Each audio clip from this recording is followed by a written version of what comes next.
What is up, guys? This is Ian here, coach of your Ladner Lanturn, bringing you guys our Week 11 match of the PCL, or the Pokemon Championship League. I am playing Starvin and the Wellington Ho-ohs today. This is literally like 25 minutes after the week started, technically, because it's midnight. Probably a little bit earlier because most of the league is EST. But it's nice to get a match over early. This is our last regular season match of the season 1 of the PCL. We're currently 7-3 plus 13, I believe. We are clinched for a playoff spot. With a win here, I believe we clinch first in the division? I'm not entirely sure on that one yet. Starvin is already clinched, and we cannot catch him. He will end up 9-2 at worst, so he is clinched for first in the entire league. Not that it matters because of how we're seeding things, but first in the division would get me a bye into the second round, I think. So that's what I'm going for. Yeah, let's go over Starvin's team real quick. He has Mega Beedrill, Infernape, Azelf, Greninja, Kyurem, Comfey, Electivire, Skarmory, Suicune, Komala, and Golurk. I mentioned in my team builder, I think, that I was not expecting Mega Beedrill or Golurk to show up, and yet both of them are on your screen there. Somehow that happened, and I definitely forgot to switch the replay around, so that's something I should have done ahead of time. But this is our team on this side, and this is Starvin's team on this side over here. Maybe I'll be able to switch sides once we've started playing the replay. Yeah, so we were bringing some stuff, notably no Infernape, which is one of the kill leaders on his team. I was expecting Kyurem, I was expecting Greninja. No Azelf, so we don't have to worry about that. No Electivire, so Raichu Bring would have been actually really good against this team as well.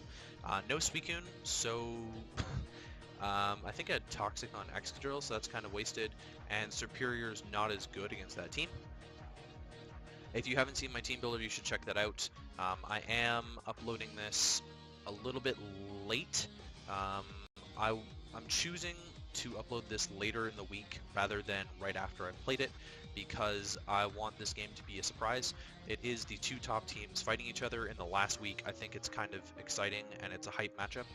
Despite the fact that this game meant nothing to Starvin, it means a lot to me standings-wise, so we'll see if we can pull out this win. That's the important thing. Winning with the most differential possible is also really good, but winning in general is really important. So, if you have not seen my team builder, let me run through my team a little bit quickly here. It's also easier for you to see it on that side, so we'll go from here. We're bringing Physically Defensive, Calm Mind, Mono-Attacking Psychic, Cresselia. I can't touch the Greninja. As you can see, I was kind of expecting everything else to come, but that's fine. Primarina, we're Assault Vested, Specially Defensive. We are Choice Spec Salamence, which is going to drop a Draco on his team, hopefully at some point. We are Specially Defensive Tyranitar with Sandrock. We are Life Orb, Adamant Drill. We are Scarf Superior. So that's the team. I'm going to lead off with Salamence because I see one Draco switch in, and I'm pretty sure it's his lead. So I'm going to lead off with Salamence. Oh, really? I can't switch sides until I finish the whole thing. Oh, there we go. Haha! There we go. Now we switch sides. So I'm going to lead off with Salamence against the Skarmory. I'm going to go for my Specs Fire Blast. Takes it down to Sturdy. That was really my best play, was to get Sturdy off. He chooses to go for Toxic over Stealth Rock. I think Stealth Rock lead would have been fine, because, like, really, what is Salamence going to do to him? So maybe he was predicting my switch into, like, Cresselia or something like that, but I ended up going for the Fire Blast. Now I'm going to go for the Fire Blast again and try and kill this thing, as he goes into Komala, and I believe we miss. Yeah, so we missed. That's really unfortunate. We're taking more toxic damage. I'm going to pivot out into my Tyranitar here, and I forget that we're specially defensive. So that crit, god damn, that crit is annoying because it lowers the longevity of my Sand Setter, which is really, I need my Sand for Excadrill to do stuff later, but the fact that that crit only did 43 tells me that that is a non-invested Komala, which means it's likely the standard Komala set that he's been bringing, which is very bulky Komala, no attack. So I don't care what he goes into. He goes into Skarmory. That was his best play. Roost, I'm going to go for the Rocks on this turn, and then this turn I'm going to go for the Crunch. Thunderwave, sorry. So now hopefully I'm faster, and we do see that we're faster, and we see these Rocky Helmet. That crit on the crunch mattered, but I would have rather had a defense drop. Now I can crunch again and just knock this thing out. Again, the Rocky Helmet lowering the longevity of my Tyranitar. Tyranitar looks like it has one more feasible switch in at this point, and we only have 3 turns of sand left, so it's not really worth using up those turns. He's going to go out into Greninja. Primarina is my switch into this always, as he's going to go for the low kick, which is going to do absolutely nothing. 7%, absolutely nothing. Moonblast is my play. He doesn't have a Moonblast switch in, so that's what I'm going to go for. And you'll see this Kamala takes a lot. So Primarina is really especially offensive. I love Primarina. Jed's been helping me with my Primarina builds recently, and disgusting. Just disgusting. Stupid damage to especially defensive Kamala. Going to Superior here. I don't really care what he wants to go for. I was expecting the Wish. Now I can go for a Leaf Storm, which gives me a boost, as he's going to U-turn. Get another critical U-turn, by the way. I want to point that out, into Kyurem. Now, a +2 Leaf Storm is doing nothing to this, and it's at full HP now. So I'm going to switch into my Primarina again, I believe. It's my pivot into the Kyurem. Take the Ice Beam that's coming my way. Very predictable Ice Beam. Now I can go for Moonblast as he goes for Toxic, and we'll see that that Moonblast crit is in my favor this time. Unfortunately, we do see the leftovers now, so I know that this is a more bulky Kyurem. I'm imagining max special attack and max HP. He can't really outspeed a lot of stuff on my team with Kyurem, so there's really no reason, unless he was running Scarf, for it to have speed investment. So I'm imagining max HP, max attack. We see the Roost, which is really bad because I Scalded there. I thought that Scald was my play. Moonblast turned out to be my play. I should have Moonblasted and gotten rid of this thing right away, but I thought Scald was the play in case he wanted to switch into Beedrill to tank the Moonblast, because Beedrill would kill me from this range with a Poison Jab. So yeah, I thought this Scald was my play, and then he showed the Roost, which was really obvious, and I should have seen it coming. And then Moonblast would have done a truckload to this thing, probably even killed it, honestly. With how much damage the crit did, it definitely would have killed it. It might have been a roll at that point. But he would have at least been low enough for him to have had to Roost, and then I could pivot into Salamence and drop a Draco now that Skarmory's gone. But that's not what happened. So I'm going to keep taking toxic damage, go into T-Tar here, and sack it to the incoming Ice Beam, or the Roost comes off. Now I'm going to sack it to the incoming Ice Beam. It really doesn't matter. I just wanted to get Sand up so that Excadrill could come in and revenge kill this. That was my play, at least, is to go into Excadrill here. As he U-turns out of the battle. Sacking Kamala here, good play on his part. I think Kamala had very little usefulness after Superior landed that Leaf Storm. Golurk comes in. This looks to me like a roll to kill. I'm not sure what kind of Golurk set this is, but if he's no bulk, then Earthquake is a roll to kill, and I'm not willing to bank on the roll yet, so I'm going to go into Primarina, which I believe is my best thing to sack off here. Superior is another thing, but I think Superior could be useful if he's not Scarf Greninja.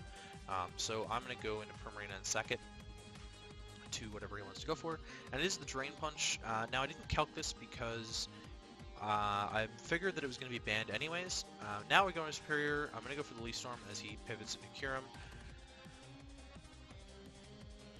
The fact that it's pressure means that Superior can't stay in on this because we're losing 2 Leaf Storms every time, and I need to pivot or let myself die. So I am just going to let myself die and get this thing as low as I possibly can. Get another crit, so we're trading crits as he roosts again, and then I'm going to die to the sand this turn. So now I can bring in Excadrill safely and Iron Head this thing to kill it, which is what I'm going to do as he lets his Kyurem die. Golurk again is his play. It's going to come back in on rocks. It's still not in range of an Earthquake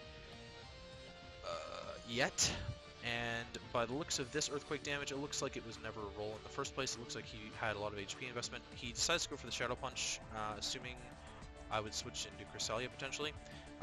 Now my only play is to go Salamence, because Cresselia can't take a banded Shadow Punch from this thing. So I have to go Salamence, which I know outspeeds this thing. I have to go for Fire Blast. Then, if Greninja comes out, I have to go into Cresselia, double back into Salamence, Draco. I don't know how it would work, but I go for the Fire Blast here. It's my play, especially if Beedrill's the thing that wants to come out. And of course I miss. Of course I miss, right? Of course. he does hit the Shadow Punch. It doesn't kill me, and I connect on this Fire Blast, which is nice. But we are going to die to the Toxic. This ends up probably being best case scenario because now Cresselia comes out at full health.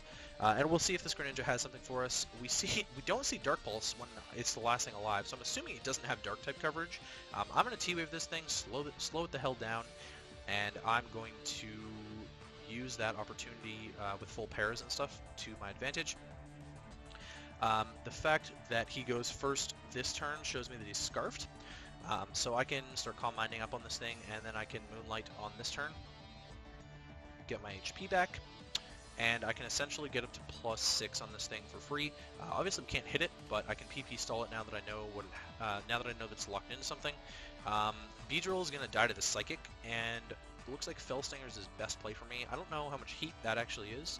He's saying he had heat. Fellstinger is a unique move. I wouldn't say that it's heat on Mega Beedrill because it's very useful to KO something low and then you have +3 attack the next turn with adaptability. You're basically getting 2 kills for free, potentially even more if they don't have a Scarfer alive. But Cresselia kills that, and we'll see what this Greninja has for me. Turns out his best move to hit me is, we'll see it this turn, I think. Gunk Shot. That's his best move to hit me, and I'm fully physically defensive, so that's not going to do anything. He does get the poison, so potentially, but he only has 8 Gunk Shots, so I just have to PP stall him out. I'm just going to Calm Mind up because I can't hit this thing anyways, and eventually I will start going for Psychics, which are immune. I'm going to heal up with Moonlight, just trying to waste Gunk Shots, and then he's going to struggle himself to death. So we do actually end up picking up the win 1-0 here. Nice stally ending, but I don't know what I can do here. Like, that's my way to win the game, is by PP stalling out his Gunk Shots because I know that he's locked in. So yeah, I'm not going to apologize for that. Like, we both said it was a really close game, and it was a really close game.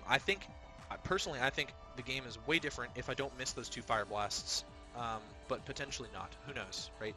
We both had some really bad crits. I think the fact that Kamala got 2 super effective critical U-turns is kind of big because it limited Superior's usefulness later, and it limited Tyranitar's switch-ins to get Sand up. Now, the fact that he is Scarfed Greninja, and he told me why he brought Scarfed Greninja is because I have Excadrill and Sand. Now, I was speed creeping Scarf Azelf with Excadrill and Sand, and I believe I tried to speed creep Scarf Greninja, and I couldn't, maybe?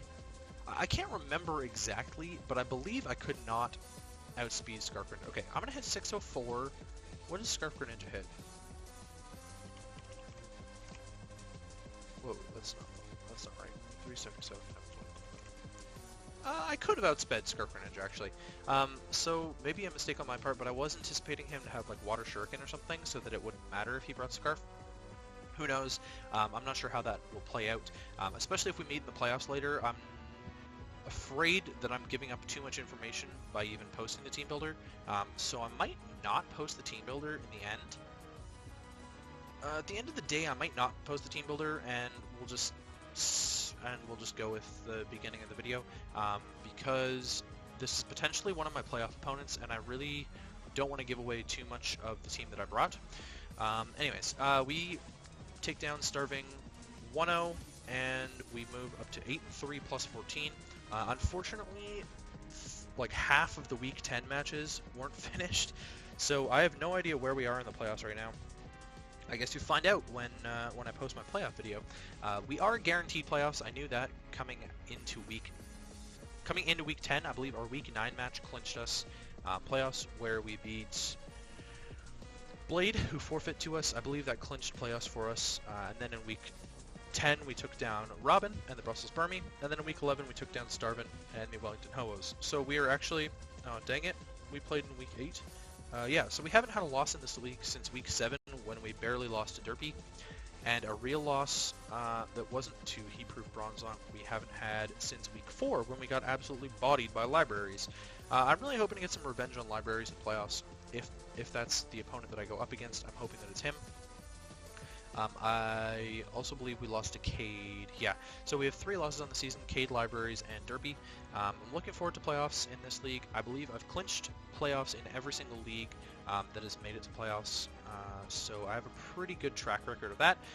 Keep in mind, I also have my UPBA finals game coming up this week. I still don't know who I'm playing in that, because as of this moment, Cade and Byron have not played their semifinals match for the other conference yet, so big things going on there. And on top of that, at this moment we are in week 15 of the League of Extraordinary Trainers, or the LET, and I have playoffs coming up for that as well. That would be next week that I would have playoffs coming up for that, and we are guaranteed to play my good buddy Daniel or Corona. So yeah, that's kind of fun. We'll get playoffs for all of those. We're doing really well in D&D. SAPL is starting to pick up. We're doing really well in Mount Silver. We're meh in DBA, meh in Dream Team, and in Nimbasa we are neutral because we still haven't played Matt in our week 1 match. So anyways, hope you guys enjoyed, and I will catch you guys for the playoffs.